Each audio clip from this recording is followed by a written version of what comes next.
I'm Becca, I'm 28. I've just moved back to Ireland from London where I was doing full-time nursing for 5 years. So I kind of got fed up of the nursing lifestyle, doing nights, doing 12-hour shifts, not getting any air, not getting any exercise. And my passion for health and fitness had grown to be more than my passion for nursing. So I decided I was going to give fitness a go. I'd done my 5 years in London, was ready to move back to Ireland, and Galway wasn't the right place for me coming straight from London. So I decided I'd start in Dublin, and I've been here for 6 months now, going full steam ahead with the fitness and healthy kind of lifestyle, and it's been going really good. So I'm doing personal training, I'm doing my online coaching, a few boot camps and things, whatever I can to kind of get my foot in the door with anything health and fitness really. After my Leaving Cert, I never wanted to go to college because I didn't know what I wanted to do, and I didn't just want to do anything. So, but then at the time there's not really any plan B, because no one's really going to give a 17-year-old a full-time job when they've no experience apart from going to school. So in the end I was kind of ended up having to go to college because there was no other option. And the course I ended up doing, I did end up hating that course. I knew I wouldn't like it, but I think for maturity, like I moved away from home and stuff like that, so it was good for me in the end.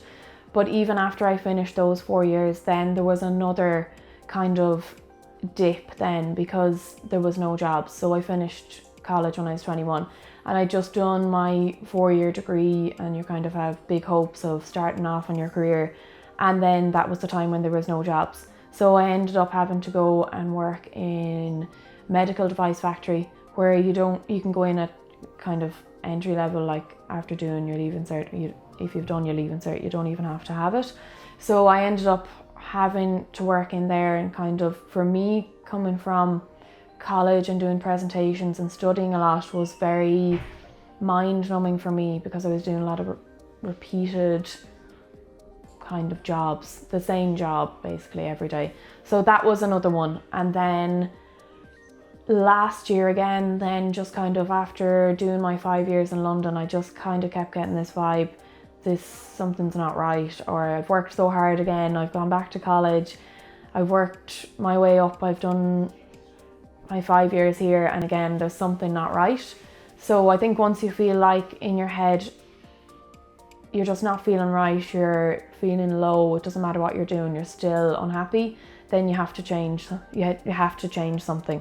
And then if it doesn't work out, just again, because this has happened to me a good few times, you just try something new until you kind of get your mojo back again. My Instagram at the start, even when I go back and look at my first couple of photos, I didn't know what a tag was, I didn't know what a hashtag was, I didn't really know what Instagram was, but I was done with, at the time, where probably when I set it up, was Bebo. So that was over. Like, I don't think Facebook was, I didn't even have a Facebook. So it was kind of just for myself, because I'd been to Australia and got really into the health buzz over there. And I just came back and I wanted to be really healthy. So I started taking photos of food, because I didn't really have time to write down recipes. So I started taking photos of the food I made, so that when I was stuck for something to eat, I'd just go onto my Instagram, and then I'd be like, oh yeah, I'll make that one again. And then I started uploading workouts for the same reason, because I didn't write them down, so I didn't want to forget them.